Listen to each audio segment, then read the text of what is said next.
Close your eyes, if you wish, and let your mind drift back to a time long before the world you know. Tonight, we journey to ancient Mesopotamia, the cradle of civilization, where the first cities rose from the dusty plains between the Tigris and Euphrates rivers. This is a land of relentless sun, of mudbrick villages, of empires born and lost. In this soothing exploration, we'll walk the fields of a Sumerian farmer, trace the rise of a legendary king, ponder the mysteries of ancient records, and step into the opulent courts of the elite. Let the rhythm of their lives, their struggles, and their triumphs carry you gently into the past. As you relax and perhaps drift toward sleep, imagine yourself there, in a world both familiar and strange, where every day was a constant struggle for survival. Let's begin. Why you wouldn't last a day in a Mesopotamian village. Imagine yourself waking just before dawn, the air already thick with the warmth of a Mesopotamian morning. Around 3000 BCE, you're in a small Sumerian village, nestled along the banks of the Euphrates, in a land we now call southern Iraq. Your home is a modest structure of sun-baked mudbrick, its walls rough and cool to the touch, topped with the texture of straw mixed into the clay. The single room is dimly lit by the faint, flickering glow of a clay lamp, its wick burning low on sesame oil, casting long shadows across the packed dirt floor. The air inside is heavy, carrying the earthy scent of dust and straw, mingled with the faint, lingering tang of yesterday's meal, a pot of barley porridge left cooling by the hearth. You rise from a woven reed mat, your only bedding, its fibers pressing into your skin, leaving faint imprints that itch slightly as you stir. Your body feels stiff, your muscles aching from a lifetime of labor, a reminder that rest is fleeting in this world. This is your life as a Sumerian farmer, and it is a life defined by the relentless rhythm of survival.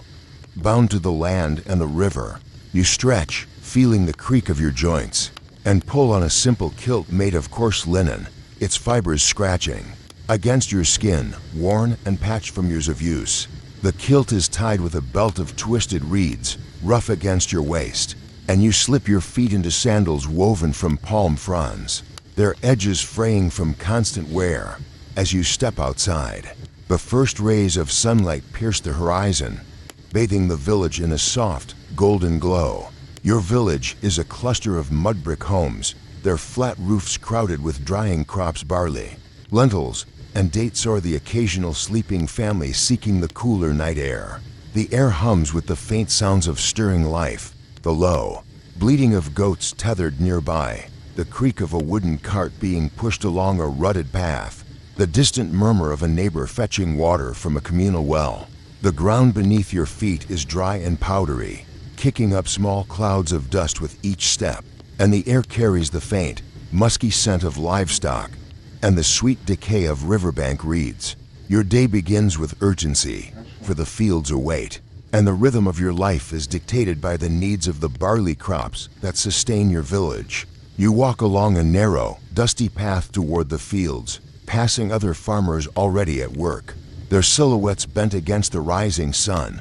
The air is alive with the buzz of flies, drawn to the sweat on your brow and the damp patches of irrigated land. You carry a simple tool, a wooden hoe with a sharpened flint blade, its handle worn smooth from years of use, fitting uncomfortably in your calloused hands. The fields stretch before you, a patchwork of green shoots and cracked earth, fed by a network of irrigation canals that you and your neighbors painstakingly maintain. The Euphrates, the lifeblood of your world, glimmers in the distance, its waters both a blessing and a curse. It nourishes the crops, but a sudden flood could sweep away months of labor, while a drought could leave your fields barren, your family hungry. You begin your work, dragging the hoe through the soil to clear weeds or reinforce the canal banks. The sun climbs higher, its heat pressing against your back like a heavy hand, and sweat beads on your skin, stinging your eyes and leaving trails through the dust on your face. The labor is back-breaking, each swing of the hoe sending a dull ache through your shoulders and down your spine. The repetitive motion becomes a kind of meditative rhythm, though it's born of necessity rather than choice. The fields are not silent. There's the chirp of insects, the splash of water as you divert it into channels, the occasional shout of a child chasing a stray goat. These sounds blend into a timeless hum, a backdrop to the constant struggle of coaxing life from the earth. Your hands, rough and calloused, bear the scars of this work, small cuts from sharp reeds, blisters from gripping the hoe, and the ever-present grit embedded under your nails dot as the morning wears on. You pause to inspect the irrigation channels, ensuring the water flows evenly to the thirsty crops. The canals are a marvel of collective effort, their banks reinforced with mud and straw, but they require constant maintenance. You kneel to pack more earth into a crumbling section, your fingers sinking into the cool, damp soil, its texture a fleeting relief against the heat. The work is relentless, and your body protests a twinge in your lower back, the burn of strained muscles, the itch of dust caked on your skin. You glance at the sky, judging the sun's position, knowing there's still hours of labor ahead. Before you can rest by midday, the heat is stifling, and you seek the shade of a lone palm tree, its fronds casting dappled shadows on the ground. You sit, cross-legged, and eat a simple meal from a clay bowl, a thick porridge of barley, slightly gritty from the stone-ground grain, flavored with a few wild onions you gathered near the river. The taste is plain, familiar, and unchanging, a staple that fills your stomach, but offers little comfort. You sip from a clay cup filled with water from the canal, its faint muddy taste a reminder that clean water is a luxury you rarely enjoy.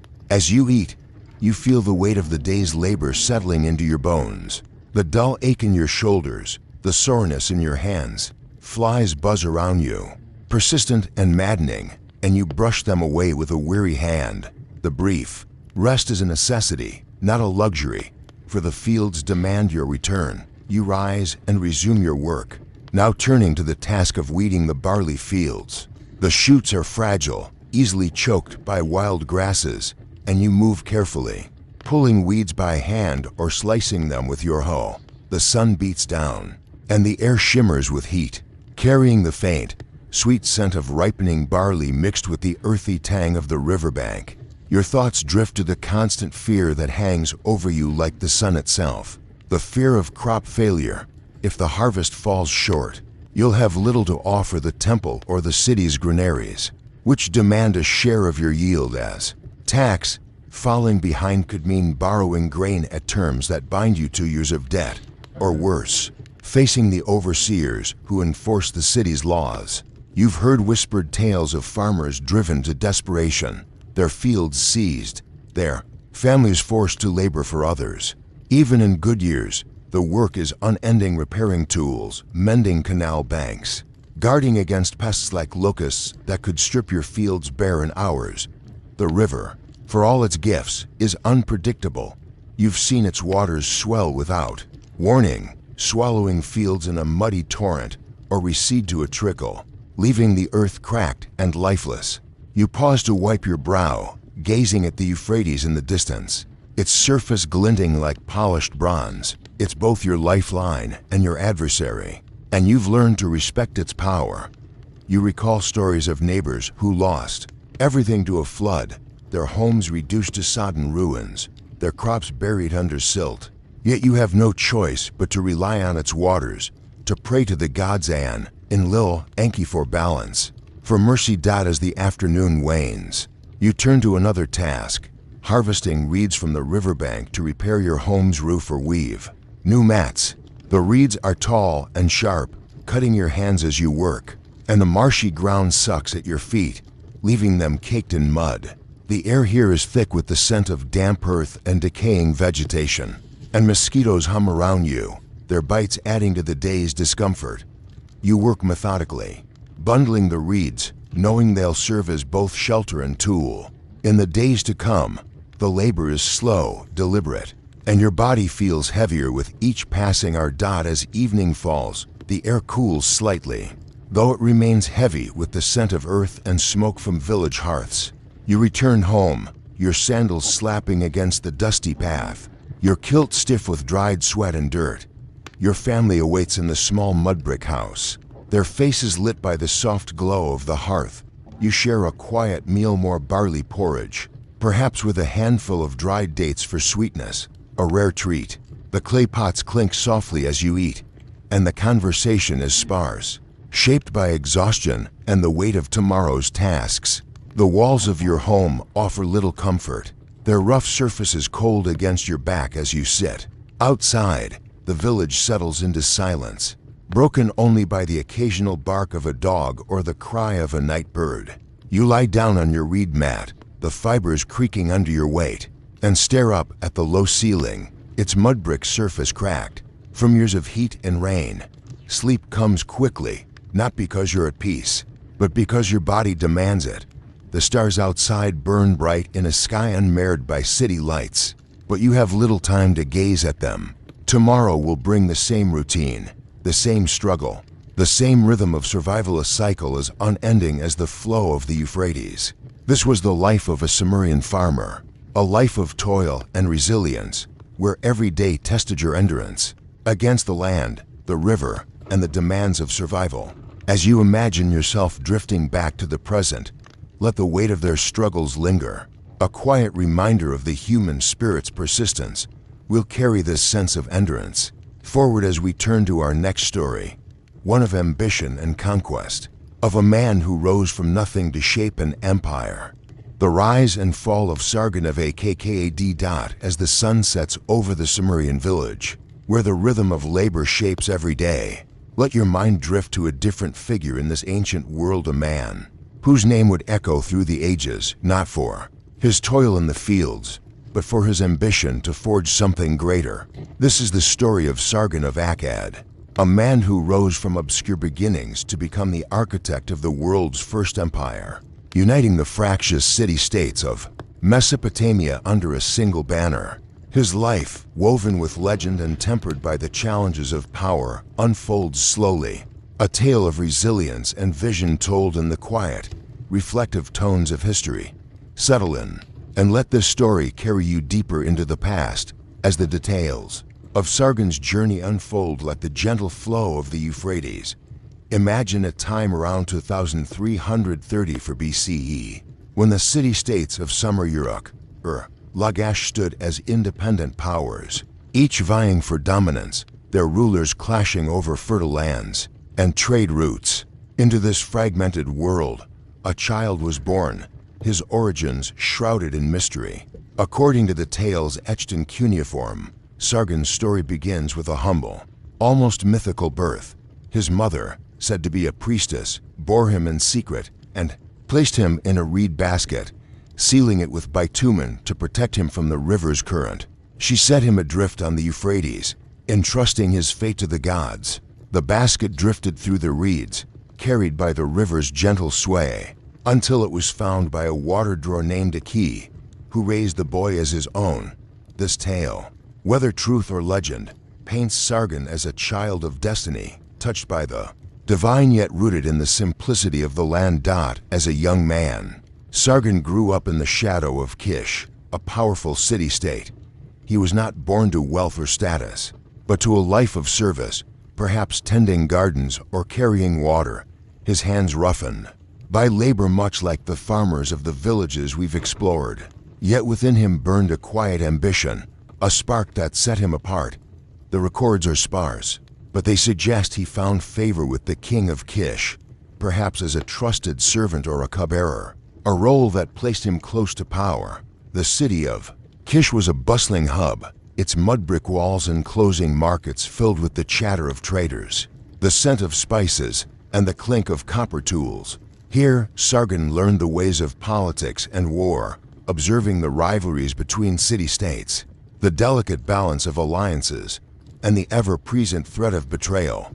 His rise began modestly, with a position as a local leader in Kish, though the details of how he gained this role remain unclear.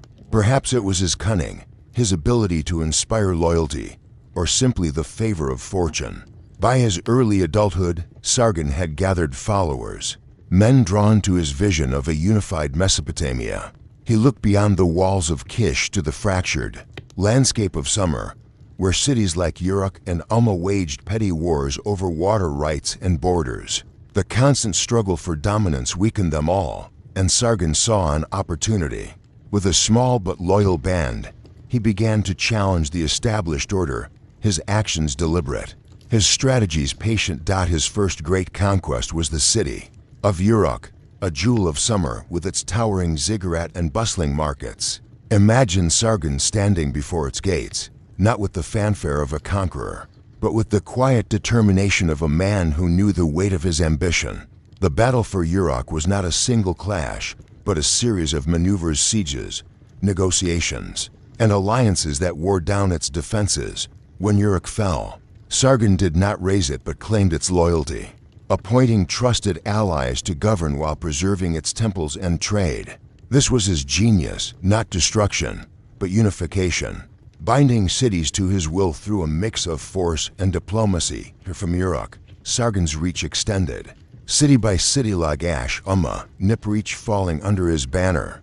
The Akkadian Empire, as it came to be known, was born not in a single moment, but through years of relentless effort. Picture him traveling the dusty roads between cities, his cloak stained with the earth of the plains, meeting with local rulers, offering terms of peace or the threat of war. His army, though modest at first, grew with each victory, swelled by warriors from conquered cities who saw in Sargon a leader who could bring stability. He introduced standard measures for trade, a shared language for administration, and a network of roads that tied his empire together, ensuring goods and messages flowed as freely as the rivers. Yet power brought its own burdens. The city-states, proud and independent, chafed under Akkadian rule.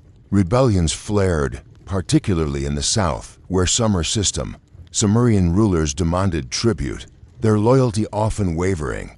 Sargon faced constant challenges to his authority, requiring him to quell uprisings with a combination of military might and strategic marriages to bind local elites to his cause. His court became a center of administration, with scribes recording his decrees on clay tablets, their stylus marks preserving his legacy.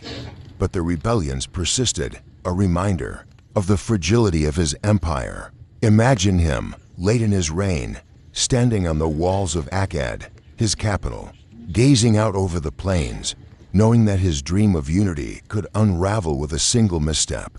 The constant struggle to maintain control weighed on him, much like the farmer's struggle against the river's whims. Sargon's later years were marked by efforts to secure his legacy.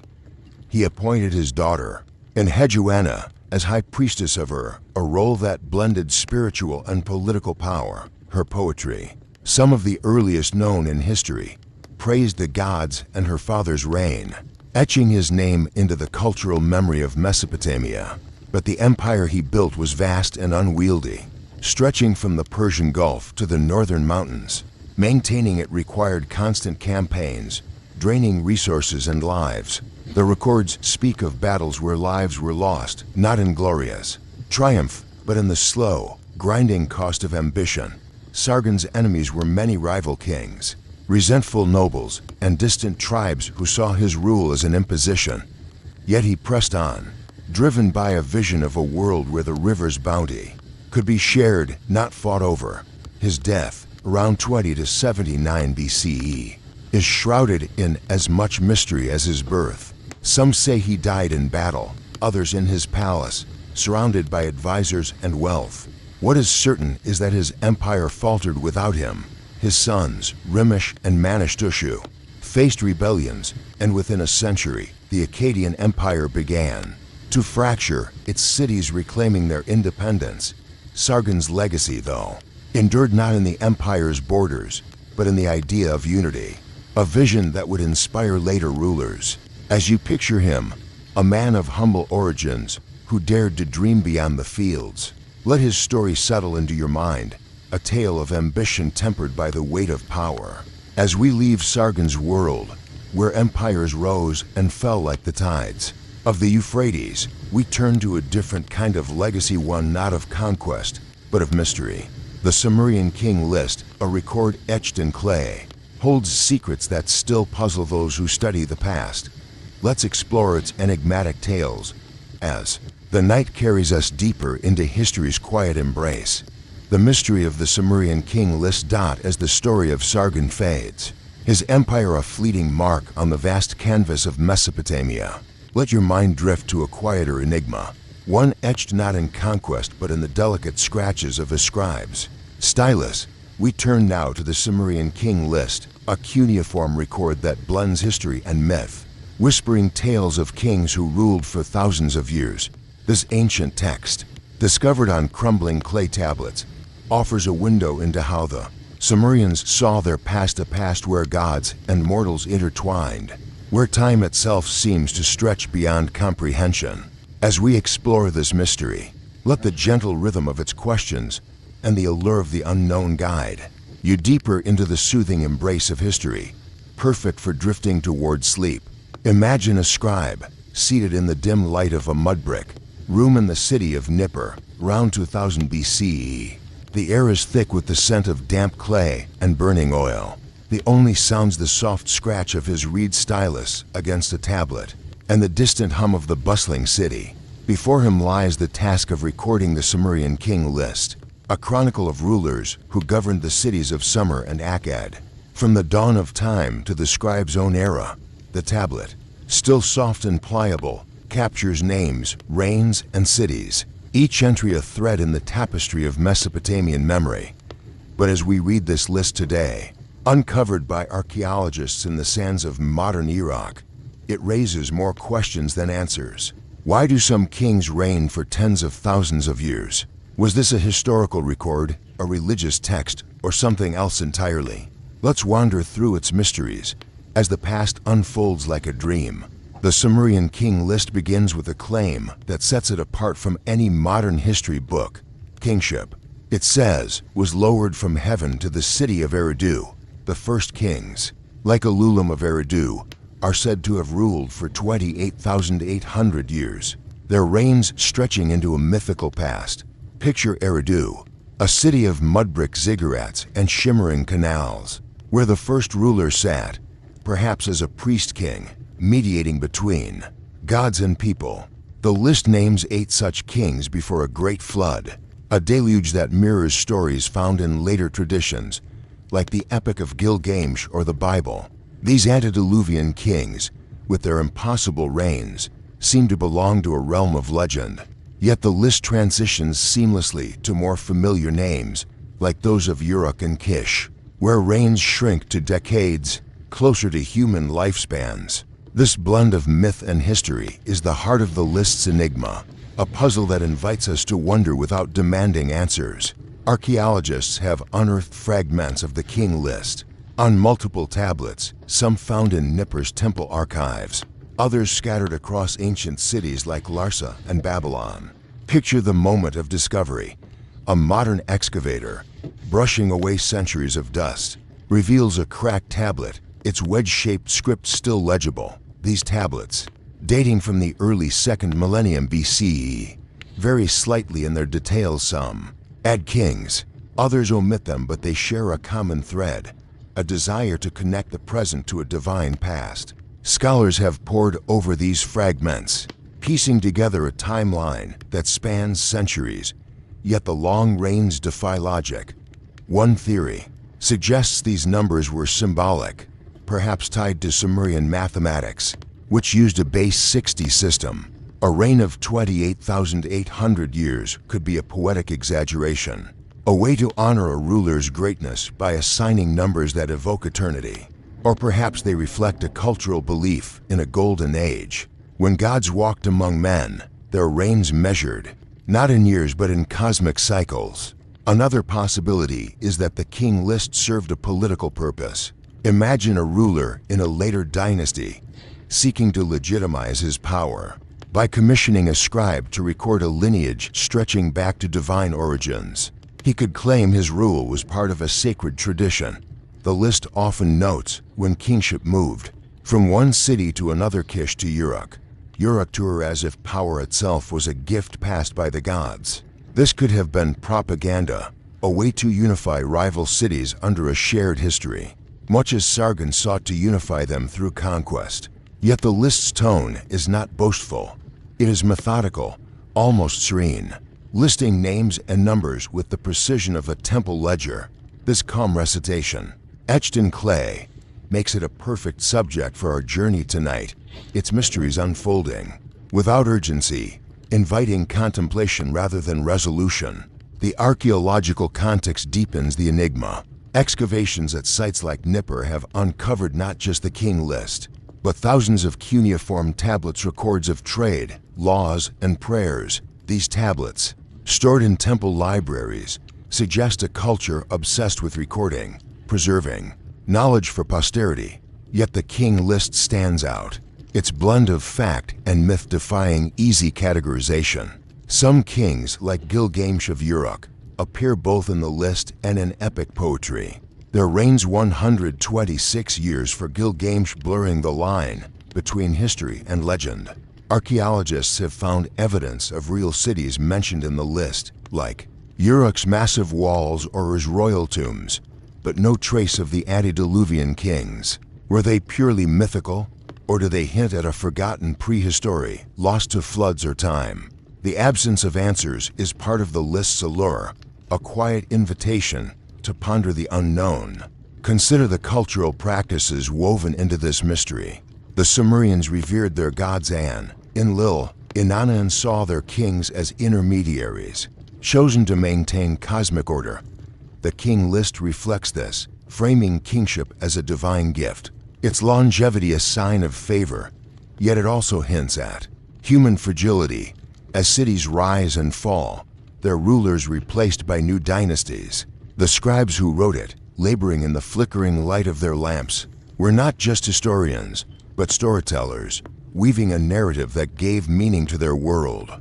Their work, preserved in clay, survived millennia, a testament to their care. As you imagine their hands shaping the tablets, the soft scrape of stylus on clay, let the mystery of the king list settle over you, a puzzle that needs no solving, only quiet contemplation. This record, with its blend of history and myth, reminds us of the Sumerians' desire to understand their place in the cosmos, much like the farmers' struggle to tame the land or Sargon's quest to unify it. As we leave this enigma behind, let's step into a different world within Mesopotamia, one of opulence and ritual, where kings ruled not from fields, but from palaces adorned with the wealth of an empire. Life in the palace of a Mesopotamian king. As the mysteries of the Sumerian king list fade into the quiet shadows of history, let your mind drift from the dusty fields and cuneiform tablets to a world of opulence and power. We step now into the heart of a Sumerian king's court in the city of around 2100 BCE, where the elite lived in stark contrast to the farmers who toiled under the relentless sun. Imagine a palace rising from the plains, its mudbrick walls adorned with glazed tiles that shimmer in the sunlight, a testament to wealth and divine favor. This is a world of intricate rituals, lavish feasts, and the delicate balance of power, where every moment is shaped by the rhythm of authority. Settle in and let this vivid, tranquil picture of royal life ease you deeper into the soothing embrace of the past. As we explore a life far removed from the struggles of the village, picture yourself standing before the great ziggurat of Ur, a stepped pyramid of mudbrick that towers over the city, its slopes gleaming with whitewashed plaster and colored tiles. The palace adjacent to this sacred structure is a sprawling complex, its entrance flanked by statues of winged bulls, their stone eyes gazing out over the bustling city. You pass through a gateway, your footsteps echoing on polished stone floors, and enter a world of luxury that feels almost otherworldly compared to the farmer's mudbrick hut. The air inside is cooler, scented with myrrh and cedar from burning incense, and the walls are adorned with intricate relief scenes of kings offering gifts to gods, their figures carved with meticulous care.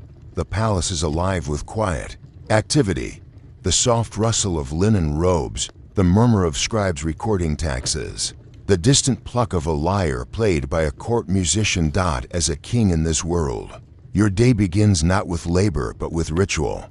You rise from a bed of imported wood, its surface inlaid with ivory and lapis lazuli, draped with fine wool dyed in vibrant hues of crimson and indigo. Your attendants, trained in the art of deference, dress you in a fringed robe adorned with gold threads, each stitch a mark of wealth. Your head is crowned with a diadem, its weight a constant reminder of your role as the God's chosen.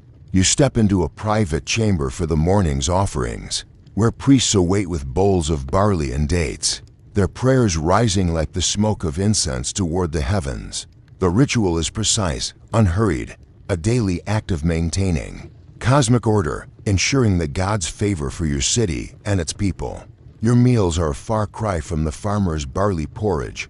Imagine a banquet hall, its long table laden with platters of roasted gazelle, fish from the Euphrates, and fruits, like pomegranates and figs, imported from distant lands. Servants pour date wine into silver goblets, their surfaces etched with images of lions and stars. The air is rich with the aroma of baked bread, spiced meats, and honey-sweetened cakes, a feast that contrasts sharply with the village's meager fare. You dine surrounded by advisors and nobles, their conversation a careful dance of loyalty and ambition, their words softened by the clink of goblets and the gentle music of a harp.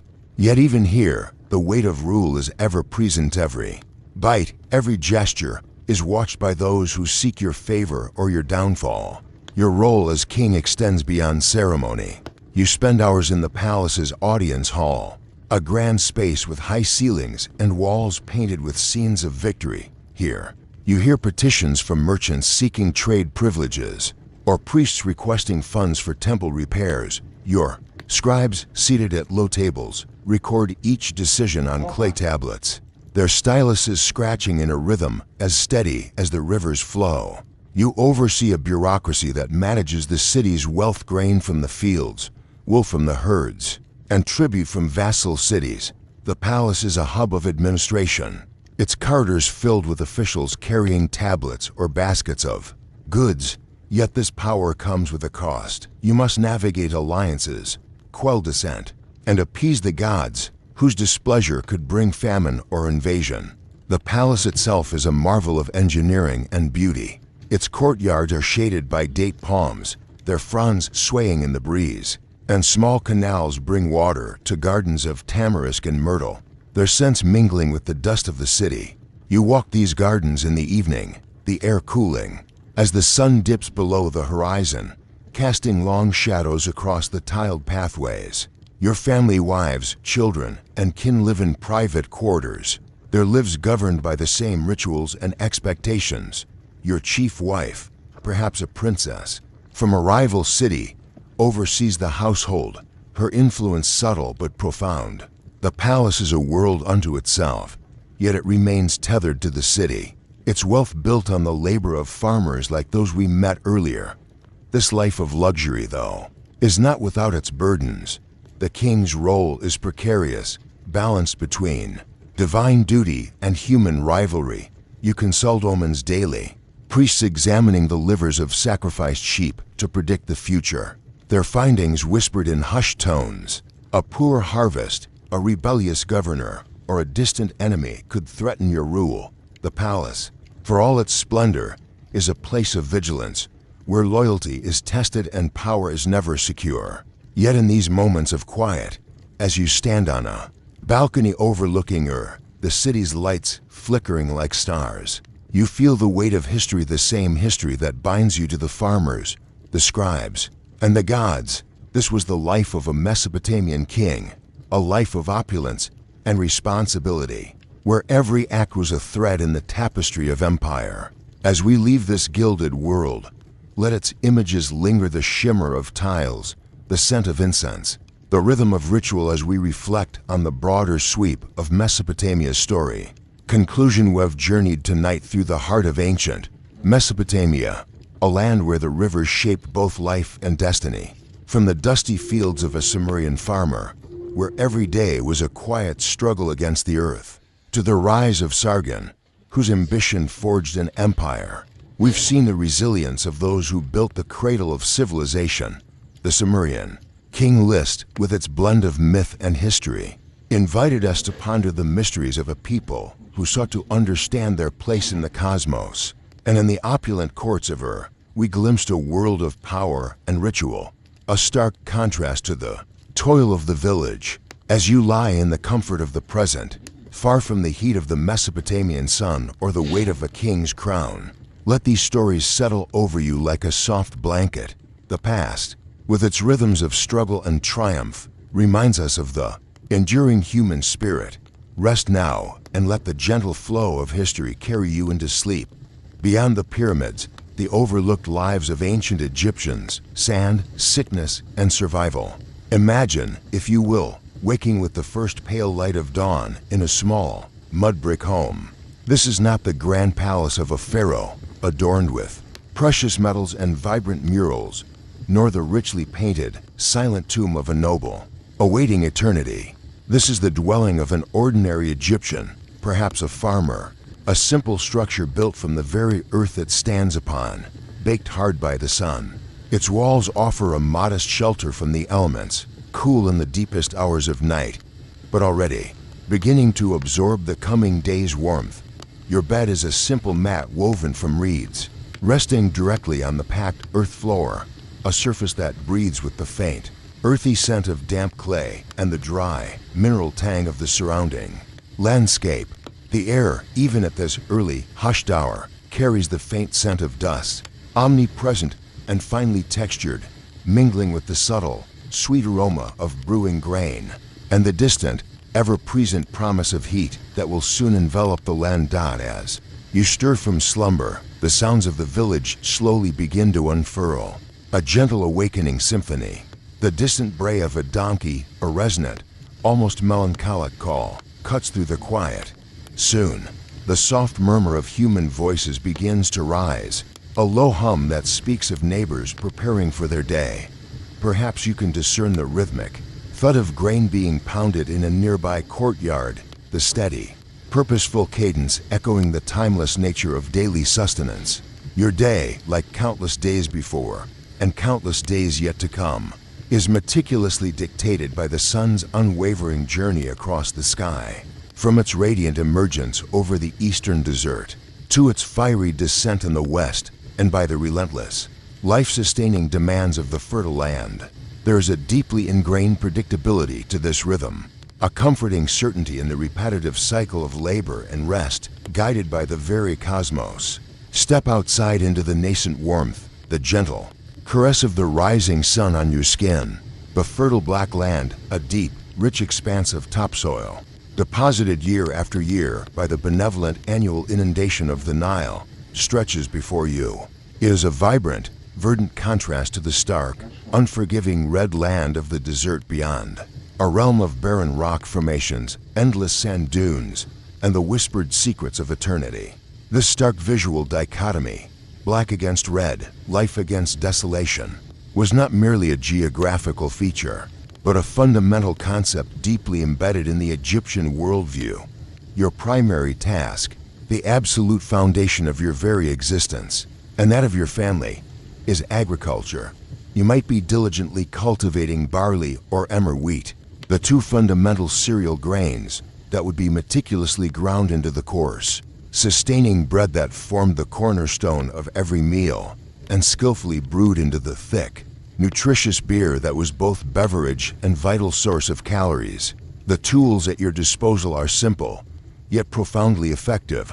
A sturdy wooden plow, often pulled by a pair of patient oxen, to break and turn the soil. A sturdy hoe, crafted for repetitive, back-breaking work, to break stubborn clods of earth and create furrows, and a sharp sickle, its curved blade glinting in the sun, for the precise work of harvesting. Each movement you make, each repetitive gesture is a silent testament to physical endurance, repeated day after day, season after season. Under the unyielding intensity of the Egyptian sun, it is a dance with the earth, a collaboration born of necessity and tradition. Consider, for a moment, the pivotal event that governed all life along the Nile, the annual flood, the inundation of the river. For the modern mind, accustomed to managed waterways and flood warnings, a flood often signifies disaster, destruction, and loss.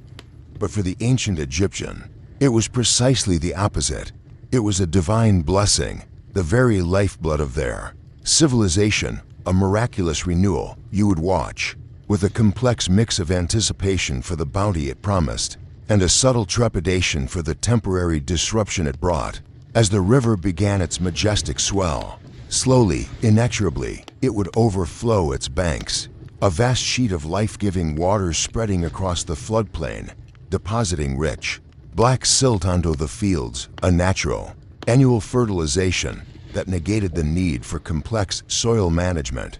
This period of high water, the Akut season, was a time of temporary respite from the intense labor in the fields. It offered a crucial opportunity for other tasks, mending tools, repairing mudbrick homes that might have suffered during the previous dry season, or engaging in communal projects.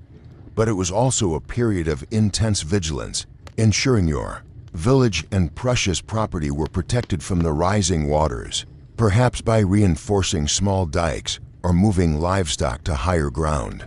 Once the mighty waters gradually receded, leaving behind a glistening, dark canvas, the race against time began. This was the Purut season, the emergence of the land.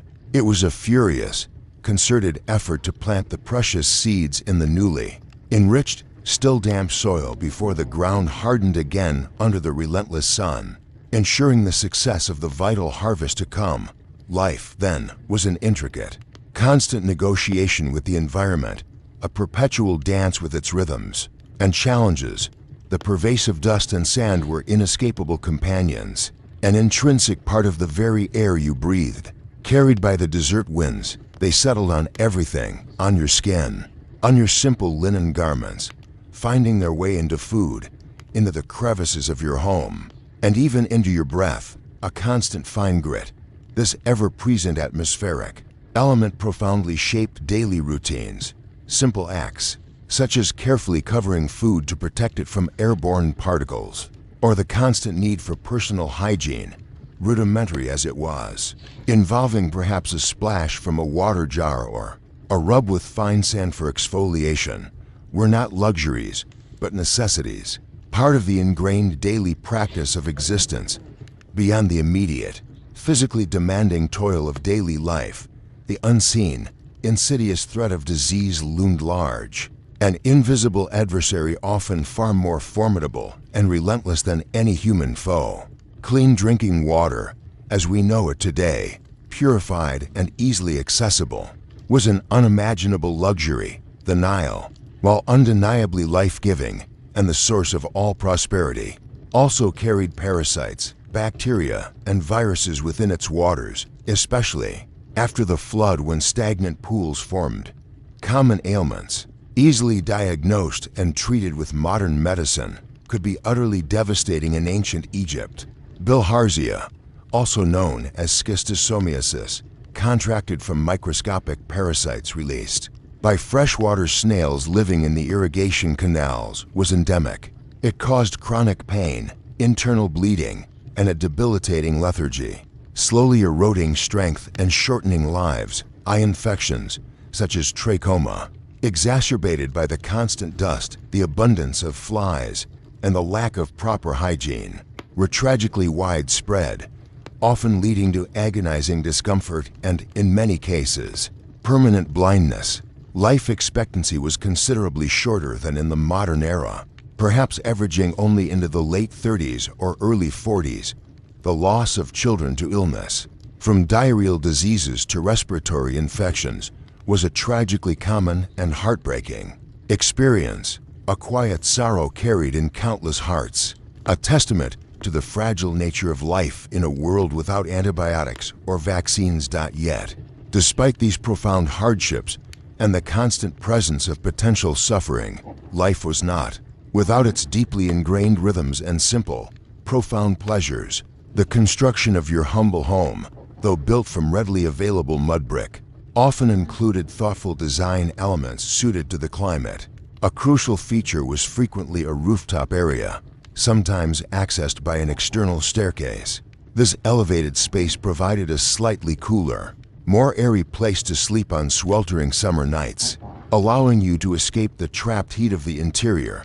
From this vantage point, you could gaze at the vast, unchanging, star-strewn sky, cosmic tapestry that held deep religious significance and offered a sense of boundless wonder. Food, though basic by modern standards, was prepared with care and skill, transforming simple ingredients into sustaining meals. Flatbreads, made from the barley or emmer you cultivated, were quickly baked on hot stones or in simple ovens, often retaining a delightful chewiness. Sturdy stews of lentils or other readily available vegetables, perhaps seasoned with wild herbs, provided warmth and nourishment.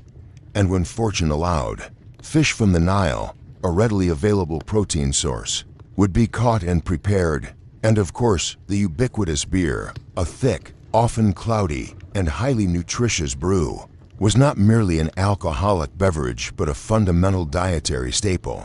Safer to drink than untreated river water, it provided calories, vitamins, and hydration, and was a central, comforting part of nearly every meal. The social structure of ancient Egypt was undeniably rigid, a pyramid mirroring the monuments themselves.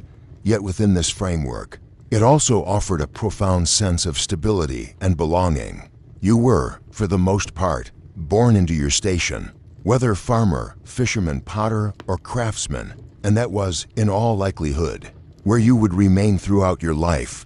Social mobility was exceptionally rare, a testament to the deeply ingrained hierarchy. At the very apex of the societal pyramid stood the pharaoh, a distant, almost mythical figure, perceived not merely as a ruler, but as a living god on earth, the embodiment of divine order, responsible for maintaining truth, justice, and cosmic harmony. Yet, despite his seemingly remote divinity, the pharaoh's power profoundly touched your daily life through the inexorable demands of taxation. A significant portion of your hard-won harvest, perhaps a third or more of your carefully cultivated grain, was meticulously measured, collected, and sent to royal granaries or temple storehouses.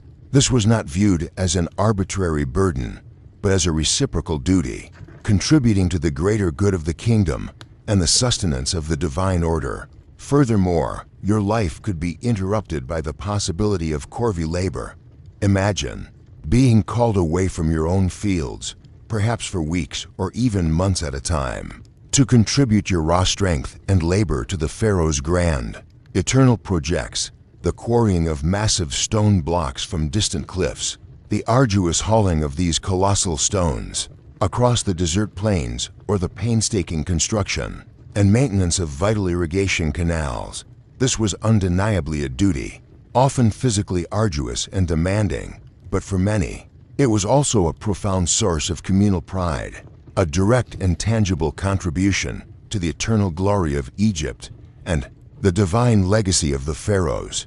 It forged a collective identity, a shared experience of monumental endeavor. Your spiritual world was not a separate realm of belief, but was instead deeply, inextricably interwoven with every single aspect of your daily existence, as fundamental as the air you breathed and the food you ate. The gods were not distant, abstract entities residing in a far-off heaven, but active, potent participants in your life, their influence visible in the sun's warmth, the river's flood, and the cycles of birth and death. You understood, instinctively, that the majestic sun god Ra brought the life-giving warmth and light absolutely essential for your crops to thrive and for life itself to persist. You recognized that Osiris, the resurrected god, governed the miraculous fertility of the Nile and held the ultimate key to the afterlife, promising renewal beyond earthly existence.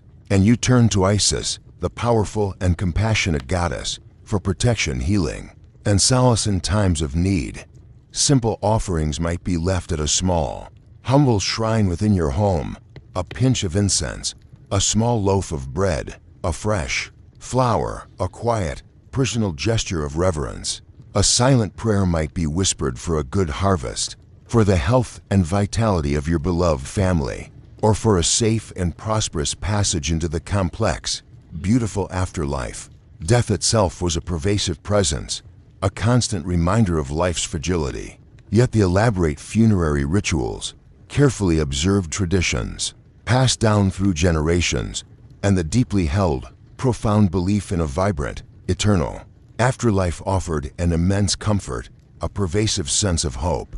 It was a solemn promise that this earthly struggle, with all its attendant hardships and fleeting joys, was but a temporary passage, a preparation for an eternal and blissful existence in the field of reeds, a reflection of the earthly paradise, only perfect. This segment concludes our quiet immersion into the meticulous daily routines and profound spiritual landscape of an ordinary ancient Egyptian, as the phantom dust of their long-forgotten chores gently settles around us, and the distant calls of the ancient marketplace soften into the echoes of time. We prepare to shift our focus from the grounded reality of the common person deeply connected to the earth and the river. We will next turn our attention to the elevated and often turbulent world of royalty, specifically to the remarkable story of a woman who dared to challenge the deepest traditions of her time and, through sheer will and strategic brilliance, seized the very throne of Egypt. Hatshepsut, the woman who became pharaoh. From the quiet toil and humble rhythms of the farmer's field, we now ascend, with the gentlest of transitions, to the very pinnacle of ancient Egyptian society, to the gilded, echoing halls where destiny was not merely accepted as fate, but actively, boldly shaped. Our quiet gaze turns to a figure of truly remarkable ambition, profound intelligence, and unwavering resilience. Hatshepsut, a woman who, against the deeply ingrained traditions and expectations of her millennia-old civilization, not only ascended to the throne of Pharaoh but ruled Egypt not merely as a temporary regent, but as a full, crowned king, a sovereign in her own right. Her extraordinary story begins, as many royal narratives do, in the very heart of power, within the opulent confines of the royal palace. Born into the powerful and illustrious 18th dynasty, a period of immense prosperity and expansion for Egypt, Hatshepsut was the legitimate daughter of Pharaoh Thutmose I and Queen Ahmose. From her earliest days, she was raised amidst unparalleled privilege, surrounded by the finest tutors, immersed in the intricate world of court politics, and educated in the religious rites and administrative complexities of the land. This upbringing undoubtedly cultivated a sharp intellect and a keen understanding of governance. As was customary for royal succession to solidify dynastic lines, she married her half-brother, Thutmose II. Their union produced a daughter, Nefer, but no male heir who would ensure a direct patrilineal succession. When Thutmose II's relatively short reign came to an end, Hatshepsut found herself in a precarious, yet undeniably powerful, position. She became regent for her young stepson, Thutmose III, who was still a mere child, too young to rule in his own capacity. In the conventional course of events, the expectation would have been for her to guide the young king from behind the scenes, nurturing him until he came of age to assume full responsibility. But Hatshepsut, as history would reveal, was not a woman content with merely holding power indirectly. Within a few short years of Thutmose II's death, she took an unprecedented and utterly audacious step. She declared herself pharaoh.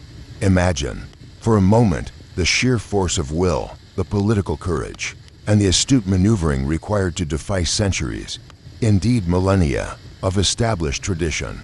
Egypt had certainly seen powerful queens, influential queen mothers, and royal women who exerted significant authority, but never before had a female pharaoh reigned in her own right, assuming the full panoply of titles and the sacred regalia traditionally and exclusively reserved for a male king. To legitimize her extraordinary claim to the dual crown of Upper and Lower Egypt, Hatshepsut employed a masterful and intricate blend of religious appeal, carefully crafted propaganda, and astute political maneuvering. She commissioned extensive reliefs and inscriptions on temple walls, and stelae that meticulously depicted her divine birth, a powerful narrative asserting that the supreme state god Amun-Ra himself had miraculously fathered her. These artistic depictions show Amun-Ra in the guise of her earthly father, Thutmose I, impregnating her mother. This was a direct, spiritual legitimization, elevating her status far beyond that of a mere mortal ruler. Furthermore, to visually embody her kingly role. Statues were painstakingly carved depicting her in full traditional pharaonic garb. These statues often portrayed her with a broad, powerful physique, wearing the Khat headcloth or the Nemes headdress, and crucially an artificial false beard, the distinctive and masculine symbol of kingship. This was not an attempt to deny her femininity, which was clearly acknowledged in other contexts, but rather a strategic choice to align herself unequivocally with the established and recognizable iconography of pharaonic power, visually demonstrating her absolute fitness to rule within a political and religious system fundamentally designed for male monarchs. She adopted the full, majestic fivefold royal titulary, the string of names and epithets that defined a pharaoh, consistently using masculine pronouns and epithets, further solidifying her royal identity. Her reign, a period spanning over 2 remarkable decades, was characterized by a profound sense of peace and unparalleled prosperity for Egypt. Unlike many pharaohs who frequently prioritized aggressive military campaigns and territorial expansion, Hatshepsut strategically chose to prioritize economic growth and an ambitious program of monumental building projects. Her strategic focus on trade routes and internal development brought immense wealth and stability to the land. Her most celebrated and enduring achievement stands today as the spectacular mortuary temple at Deir el-Bahari, a breathtaking and innovative terraced structure. It rises gracefully from the desert floor, carved directly into the imposing cliffs on the west bank of the Nile at Luxor. Designed with an architectural brilliance that seamlessly reflects and integrates with the natural landscape around it, this magnificent temple was not merely a place of worship or a tomb. It was a grand statement in enduring stone, meticulously crafted to proclaim her power, her piety, and her eternal connection to the gods, a silent, powerful testament to her unparalleled vision and determination. Under her astute direction and careful patronage, trade flourished as never before, opening up new avenues of prosperity for the Egyptian economy. She famously dispatched a grand and ambitious expedition to the land of Punt, a mysterious, distant, and semi-legendary region, believed by many historians and archaeologists to be located somewhere along the coast of modern-day Eritrea or Somalia. Imagine, for a moment, the immense logistical complexities involved in organizing such a momentous voyage. The meticulous preparation of a fleet of large seagoing vessels, the careful gathering of a vast array of goods for trade, glittering gold, precious electrum, fragrant frankincense, rare exotic animals, and most importantly, living trees to be transplanted back in Egypt for temple rituals. The unparalleled success of this expedition brought immense wealth and invaluable resources back to Egypt, further cementing Hatshepsut's formidable reputation as a powerful, effective, and divinely favored ruler. Vivid and detailed reliefs within her mortuary temple at Deir el-Bahari meticulously depict this extraordinary journey, showcasing the strange and wondrous landscapes encountered, the exotic goods acquired, and the thriving, mutually beneficial trade relations she skillfully established with the people of Punt. Hatshepsut's political acumen and administrative prowess were undeniable. She meticulously surrounded herself with a cadre of highly loyal and capable officials, such as Senemet, her chief architect and trusted confidant, who played a significant role in her building projects. She managed the sprawling and complex Egyptian bureaucracy with exceptional skill, ensuring efficiency and control across the vast kingdom. Yet, despite her undeniable successes and the period of unparalleled stability, she brought to Egypt the very unconventional nature of her rule. As a female pharaoh, cast a long and unsettling shadow. After her death, and during the subsequent sole reign of her stepson, Thutmose III, a perplexing and concerted effort was systematically made to erase her from the historical record. Her images were methodically defaced, her distinctive cartouches, the oval enclosures containing her royal names, were meticulously chipped away from monuments, and many of her magnificent statues were deliberately toppled, shattered, and buried, often in remote, forgotten caches. For many centuries, her name was largely absent from the official king lists, relegated to a profound and perplexing obscurity, a deliberate omission that rendered her reign almost unknown. The precise reasons behind this damnatio memoria, a deliberate condemnation and erasure of memory, remain a subject of intense debate among historians and Egyptologists. Was it a vengeful act by Thutmose III, perhaps seeking to reassert the traditional male line of succession and eradicate the unsettling memory of a powerful female pharaoh who might inspire future challenges to the male-dominated kingship? Or was it, perhaps, a more pragmatic, politically motivated move, designed to ensure a smooth and unquestioned transition of power to his own son and future male heirs, preventing any lingering ambiguity or precedent for female rule? Some scholars suggest that the erasure was not immediate, but occurred later in Thutmose III's reign, perhaps as he sought to cement his own legacy and that of his son, and that the defacement was not driven by personal animosity, but by a desire for dynastic purity. Regardless of the precise motivation, this systematic erasure meant that for thousands of years, the remarkable and groundbreaking story of Hatshepsut remained largely untold, silenced, and buried beneath the shifting sands of time, a monumental absence in the historical narrative. It was only through the tireless, meticulous work of modern archaeologists and dedicated Egyptologists, patiently deciphering fragmented inscriptions, piecing together shattered statues from hidden caches, and re-examining long-ignored texts, that Hatshepsut's extraordinary legacy was slowly, painstakingly brought back into the light.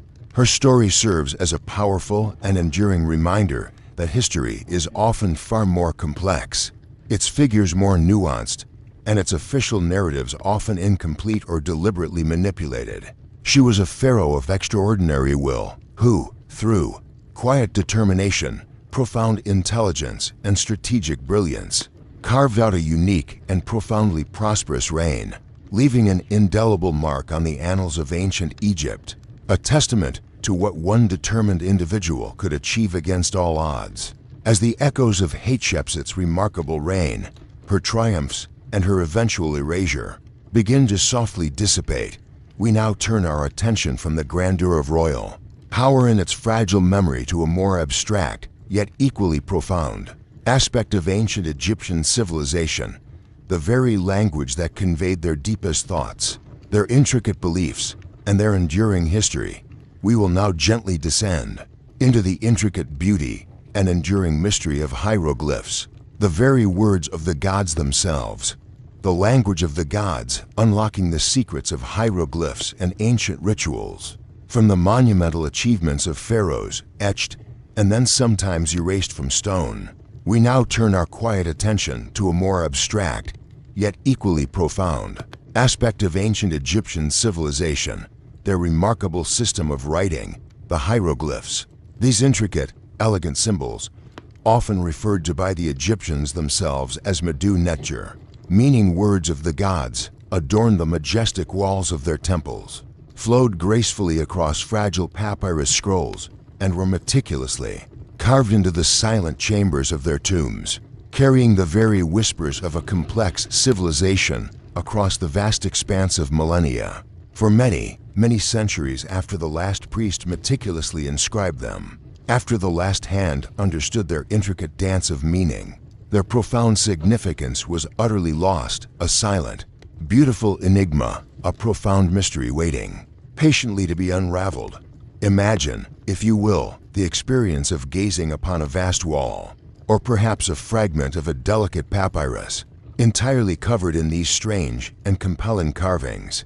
Your eye might discern the distinct outline of a bird, perhaps an owl or an ibis, rendered with exquisite detail, a meticulously woven basket, its texture almost palpable, the piercing gaze of a human eye, seemingly watching across time, or the elegant, abstract curl of a coil of rope, each individual symbol, a miniature work of art in itself, held not just one layer of meaning, but often multiple, interwoven layers. Unlike the simpler, more straightforward alphabetic systems we are accustomed to today. Hieroglyphs masterfully combine different types of signs. There were pictograms, which directly represented the object depicted, a sun disk for the sun, for example. Then came ideograms, symbols that conveyed an idea or concept associated with the depicted object, such as a pair of legs to denote movement. And crucially, there were phonograms, signs that represented specific sounds, much like the letters in our own alphabet, forming the phonetic backbone of the language. This intricate, multi-layered interplay between visual representation, conceptual meaning, and phonetic value is precisely what rendered the task of deciphering them so uniquely formidable, so utterly challenging for generations of scholars. For nearly 1,500 years, the living knowledge of how to read and interpret these hieroglyphs slowly, inexorably vanished. The very last known hieroglyphic inscription dates to a stele from the island of Philae in 394 CE, a final, fading whisper from a dying tradition. As the Roman Empire embraced Christianity and its influence spread throughout Egypt, the ancient, pagan ways with their gods and their sacred script gradually faded into obscurity. The intricate, beautiful language that had once eloquently spoken of the reigns of pharaohs, the divine interventions of gods, and the most mundane details of daily life became a silent enigma. The magnificent, elegant carvings on temple pylons and tomb walls, once vibrant with meaning, were reduced to nothing more than decorative patterns, beautiful but incomprehensible to the subsequent generations who walked amongst them. The Rosetta Stone, which held the key, lay hidden, silent, its secret unrevealed. The pivotal, long-awaited breakthrough, the very key to unlocking this vast repository of lost language and knowledge, lay buried for centuries until its momentous discovery in the summer of 1799. It was unearthed, almost by chance, by soldiers of Napoleon's expedition during the construction of a fort near the town of Rosetta, modern-day Rashid in the Nile Delta. The now legendary Rosetta Stone, this unassuming, dark slab of granodiorite, held the very same text inscribed in 3 distinct scripts. At the top, the ancient Egyptian hieroglyphs; in the middle, Demotic, a later, more cursive and everyday form of Egyptian writing; and at the bottom, ancient Greek. It was the presence of the Greek, a language well understood by scholars of the era, that provided the absolutely crucial linguistic bridge, the intellectual Rosetta Stone for the Rosetta Stone itself, that would finally allow the voices of ancient Egypt to speak across time once more. The painstaking, meticulous work of decipherment began almost immediately, drawing the attention of brilliant minds across Europe. The most famous and ultimately successful of these efforts was undertaken by the young French scholar Jean-François Champollion in the early decades of the 19th century. Imagine the quiet, unwavering dedication required for such a monumental undertaking. Countless hours spent meticulously comparing the known Greek text to the hieroglyphic and Demotic versions, patiently searching for repeating patterns, for proper names, like those of the Ptolemaic rulers Ptolemy and Cleopatra, which could be transliterated across the different scripts. Champollion's profound breakthrough, often attributed to a flash of genius, but born of years of relentless study, came when he correctly realized that hieroglyphs were not purely symbolic, as had long been stubbornly assumed by earlier scholars. Instead, they cleverly combined symbolic representations with phonetic elements, meaning some signs represented specific sounds, much like the individual letters in our own alphabet. This profound revelation was akin to turning a key in a vast, long-locked door, allowing the very words and thoughts of ancient Egypt to slowly, gracefully, begin to speak once more. It was a moment of unparalleled intellectual triumph, unlocking an entire civilization. Once deciphered, the hieroglyphs unfurled themselves like an ancient scroll, opening a magnificent window into every conceivable facet of ancient Egyptian life, from the grandest royal pronouncements to the most intimate personal details. They began to reveal not only the formal royal decrees, the chronicles of historical events, and the lists of pharaohs, but also practical medical texts detailing ailments and their treatments, elaborate magical spells intended for protection or influence, tender love poems expressing human emotion, and meticulously detailed accounts of their complex religious beliefs and intricate rituals. The sheer breadth of information was staggering, providing an unprecedented depth of understanding. Consider, in particular, the rituals surrounding death and the afterlife, a central, pervasive pillar of Egyptian spirituality and a defining characteristic of their culture.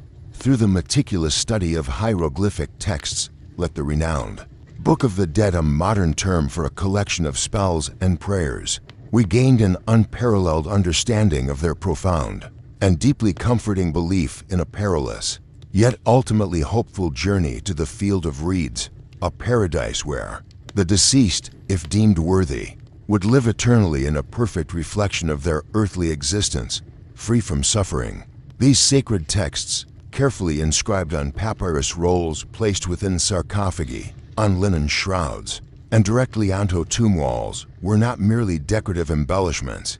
They were, in essence, intricate guides, celestial maps, and potent, protective spells, meticulously designed to assist the soul on its potentially perilous journey through the shadowy, do-it, or underworld. Imagine the very words of these texts, chanted or read, guiding the deceased through the crucial and terrifying weighing of the heart ceremony in the Hall of the Truths. Here, the heart, which the Egyptians believed to be the true seat of the soul, consciousness, and moral character, was symbolically weighed against the single, perfect feather of Mat, the goddess of truth, justice, and cosmic order. Should the heart be found heavy with misdeeds, burdened by lies or transgressions, it would be instantly devoured by the monstrous deity Ammit, the terrifying devourer of the dead, signifying eternal annihilation. But if the heart was found to be pure, light, and perfectly balanced, the soul could then proceed, unhindered, to the blissful fields of eternal existence. These texts, meticulously inscribed with precise hieroglyphic characters, provided the exact incantations, the necessary knowledge, and the correct answers needed to navigate these divine judgments and ensure safe passage. The hieroglyphs also illuminate, in exquisite and sometimes chilling detail, the elaborate and precise process of mummification, revealing it to be far more than just a physical preservation technique. It was understood as a profoundly sacred ritual, a complex series of steps steeped in religious significance. The various stages, the careful removal of internal organs though the brain was discarded, the heart often left in place, the lengthy drying of the body with specially prepared natron salt, and the meticulous wrapping in countless layers of fine linen bandages, often numbering in the hundreds, were each accompanied by specific prayers, powerful spells, and ritualistic gestures. Each word uttered, each symbol inscribed, was believed to prepare the body for rebirth and to facilitate the vital reunification of the spiritual essence, the Ka, and the Ba with its physical vessel. In the afterlife, ensuring eternal life, the words themselves, it was believed, possessed an inherent, magical power, capable of imbuing the mummy with vitality, animating it for the afterlife, and safeguarding its perpetual existence. Beyond the realms of death and ritual, the deciphered hieroglyphs opened up a rich tapestry of mundane and extraordinary life, from medical prescriptions for common ailments, detailing herbal remedies and surgical procedures, to lyrical hymns praising the sun god Ra or the gentle goddess Hathor, to intricate legal contracts governing property and marriage, to even simple receipts for goods exchanged. The hieroglyphs offer an intimate, direct, and multifaceted glimpse into the ancient Egyptian worldview. They patiently reveal a people deeply, existentially connected to their pantheon of gods, profoundly obsessed with the meticulous maintenance of cosmic order Mat, and profoundly hopeful about the continuation of life beyond the veil of death. The allure of the unknown, the intellectual curiosity sparked by these elegant, speaking symbols, continues to captivate and draw us in, allowing us, even thousands of years later, to still hear the faint, echoing voices of their ancient wisdom. As The intricate patterns of hieroglyphs, their decipherment, and the profound secrets they revealed about ancient Egyptian belief systems begin to softly fade. From our mind's eye, we prepare to shift our perspective once more. From the sacred texts and the vital rituals of the afterlife, we will now gently, almost imperceptibly, move to the very heart of active religious life in ancient Egypt, the influential, often secretive, and immensely powerful world of the priesthood, those who served the gods directly. The temple's embrace, a day in the life of an Egyptian priest. From the silent, profound wisdom of hieroglyphs, patiently awaiting decipherment across millennia, and from the solemn, intricate rituals that guided souls to the afterlife, we now step, with hushed reverence, into the sacred precincts of the ancient Egyptian temple. This was not merely a place of worship, but a vibrant, living institution of immense power, vast wealth, and profound spiritual significance. Here, our final focus shifts to the priesthood, a highly organized, deeply influential, and often secretive class whose meticulously structured daily lives were entirely dedicated to the tireless service of the gods and the continuous, delicate maintenance of the sacred balance of cosmic order, known as Ma. Imagine, if you will, a typical day for a priest, not necessarily the revered high priest of a grand state temple like Karnak or Luxor, whose responsibilities spanned the entire kingdom, but perhaps an ordinary, lower-ranking priest serving a particular deity within a local temple dedicated to, say, Sobek, the crocodile god, or Sekhmet, the lioness goddess. Your day would begin, as it did for most of ancient Egypt, long before the sun had fully illuminated the desert sky. In the cool, profound darkness of pre-dawn, the very air within the temple, even at this hour, would feel still, heavy and thick, with the lingering, aromatic scent of incense from the previous evening's rituals, a fragrance that permeated the very stone, your first, and arguably most sacred, duty of the day, following a ritual purification of your body and spirit, perhaps by washing in the temple's sacred lake or using water drawn from it, would be to proceed with solemn steps to enter the sanctuary, the innermost, most holy of holies within the temple complex. This was an extraordinarily sacred space, deemed too pure and too powerful for common people to ever enter. With slow, deliberate, and respectful movements, guided by centuries of tradition, you would carefully unseal the shrine, often a beautifully crafted wooden or stone naos, thereby revealing the meticulously crafted, gilded, or often adorned image of the deity. This was far more than a mere statue. It was believed to be the living, breathing, divine embodiment of the deity itself, deserving of the utmost care, reverence, and devotion. The intimate and highly symbolic rituals of dressing, feeding, and anointing the god would then commence. With gentle, practiced hands, you would carefully clean the cult statue, perhaps wiping away any dust or imperfections. You would then dress it in fresh, pristine linen garments, often intricately woven and exquisitely embroidered. Following this, you would adorn it with glittering jewels and precious amulets, symbolic of the deity's power and splendor. Finally, you would offer it symbolic meals, carefully prepared loaves of bread, vessels of rich, nutritious beer, fragrant oils, and baskets overflowing with fresh fruits, a profound, symbolic sustenance believed to nourish the divine essence and maintain the god's vitality. These daily rituals, performed with unwavering precision and unwavering devotion, were not simply acts of worship.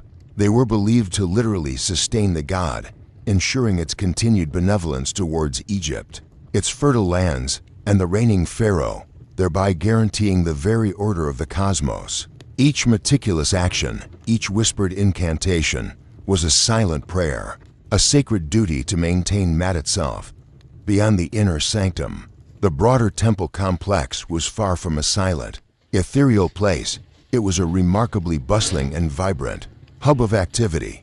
While the high priest, at the apex of the priestly hierarchy, might be deeply involved in crucial state affairs, advising the pharaoh, overseeing vast temple estates, and managing immense accumulated wealth that could rival the royal treasury. The daily life of many ordinary priests involved a wide array of administrative duties. Temples were not merely isolated places of worship, they were, in reality, powerful, self-sustaining economic institutions. They owned vast tracts of fertile land, employed numerous laborers for farming and construction, and managed sprawling granaries, bustling workshops producing everything from pottery to textiles, and even their own breweries. As a priest, you might spend hours meticulously recording incoming offerings, carefully supervising the temple's vast stores of grain, precious metals, and other goods, or overseeing the complex agricultural production on the temple's lands. The characteristic precision and pervasive bureaucracy of ancient Egypt, so evident in its governmental structures, were equally reflected and arguably perfected. Even within its sacred walls, education was another profoundly vital aspect of priestly life and a crucial function of the temple itself. Temples frequently served as the primary schools and centers of learning for the entire civilization. Here, young scribes, often destined for priestly or administrative careers, were rigorously trained in the intricacies of hieroglyphs, the art of writing, reading, and interpreting the sacred texts. They also studied mathematics, essential for administration and construction, and astronomy, crucial for predicting the annual Nile flood and determining the correct times for religious festivals. As a seasoned priest, you might find yourself deeply involved in the demanding task of teaching these eager young minds, patiently guiding their hands as they learn to meticulously copy religious texts or dedicating hours to the quiet, profound study of sacred writings yourself, seeking to deepen your understanding of divine will, ancient prophecies, and the complex theological doctrines that underpin their world. The quiet scratching of reed pens on papyrus, the low murmur of lessons being recited, the rustle of ancient scrolls, would be a familiar and comforting soundtrack to significant portions of your day. The rhythms of the temple were also fundamentally governed by the elaborate religious calendar, a complex and meticulously planned cycle of festivals, processions, and holy days throughout the year. On these auspicious occasions, the otherwise sequestered and rarely seen cult statue of the deity would be brought out into the brilliant light of the outer courtyards, sometimes even carried on a specially constructed, richly adorned sacred barca ceremonial boat by a procession of chanting priests. This sacred procession would move through the temple's grand avenues, or perhaps even be paraded through the very streets of the city for the populace to witness. Imagine the vibrant, almost hypnotic chants, the solemn yet deeply moving music of flutes and sistra, the rich, pervasive scent of burning incense filling the air, and the collective awe and reverence of the thousands of people gathered as their beloved deity, brought forth from its hidden sanctuary, passed by. These grand, public events were a rare and vital link between the hidden, sacred world of the sanctuary and the visible, tangible world of the common Egyptian, profoundly reinforcing the connection between the gods, the ruling pharaoh, and the people themselves, solidifying the social and spiritual fabric of the land. The power and influence of the priesthood were immense, yet often subtly wielded. They were the essential intermediaries between the human and divine realms, serving as interpreters of omens and dreams, performing powerful healing rituals for the sick, and offering crucial counsel to the pharaoh and the general populace. Their vast and privileged knowledge of sacred texts, their precise understanding of astronomy, absolutely crucial for predicting the life-giving Niles, flood and the celestial movements, and their mastery of medical practices gave them an unparalleled influence over both the highest echelons of power and the daily lives of ordinary people.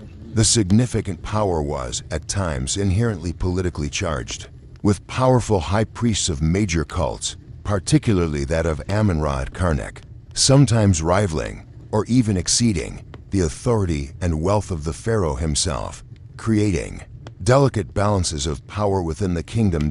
As the day waned, and the setting sun cast long, dramatic shadows across the vast temple courtyards, Painting the ancient stone in hues of orange and purple, the evening rituals would commence. More offerings would be presented, more ancient prayers whispered, and finally, a last, careful resealing of the shrine, ensuring the deity rested peacefully and securely through the long hours of night. Then, as the first bright stars began to emerge in the ink-black, boundless sky, the temple complex would slowly fall silent once more, save for the whisper of the desert wind through its towering columns and the quiet, unwavering vigil of the few priests on duty, maintaining the sacred trust through the hours of darkness. The life of an ancient Egyptian priest was one of profound dedication, meticulous ritual, and immense, pervasive influence. They were the silent, steadfast guardians of ancient traditions, the meticulous interpreters of divine will, and the steady, guiding hand that maintained the spiritual heartbeat of a civilization that endured in remarkable consistency for thousands upon thousands of years. As the final echoes of the ancient Egyptian temple chambers gently recede, and the long, silent shadows of history softly dissipate, we find ourselves, with a comforting sense of return, gently drawn back to the quiet familiarity of the present moment. We've journeyed, with unhurried steps, far beyond the imposing pyramids and the grand, often dramatic narratives of pharaohs, to glimpse, with quiet understanding, the demanding yet profoundly meaningful lives of ordinary farmers, whose existence was intertwined with the very pulse of the Nile. We've witnessed the bold, unprecedented ascent of an extraordinary queen, Hatshepsut, who defied the conventions of her age to seize and master the throne. We've delved into the intricate beauty and long-lost wisdom of a forgotten language, hieroglyphs, whose decipherment unlocked the deepest secrets of an ancient worldview. And finally, we've lingered within the sacred routines and immense influence of the priesthood, those who meticulously maintained the cosmic order. Ancient Egypt, for all its colossal grandeur, its shimmering gold, and its enduring mysteries, was fundamentally built upon the tireless efforts, the quiet resilience, and the deeply held beliefs of countless individuals, each one a vital thread, patiently weaving their life into the rich, intricate tapestry of their civilization. Their world, filled with its unique challenges, its pervasive fears, its enduring hopes, and its profound spiritual connections, offers a timeless perspective on the human condition, a testament to endurance and faith. As you reflect on these tranquil journeys through the sands of time, on the echoes of lives lived long ago, allow the gentle, steady current of history to carry you effortlessly towards a peaceful and restorative rest. May your dreams be as vast and serene as the desert sky over the timeless Nile, and as quiet and profound as the ancient whispers we've explored tonight.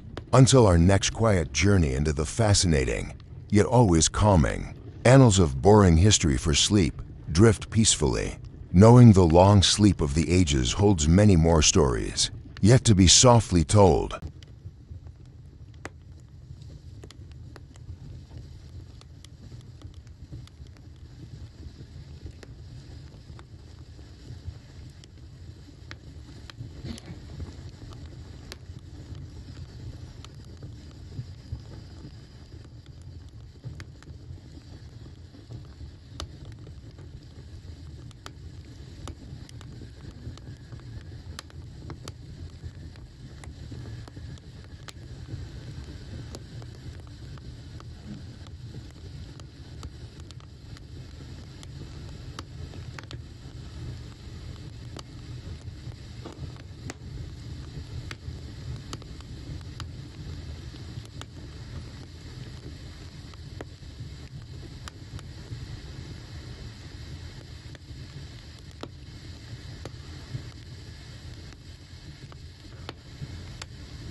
Opa!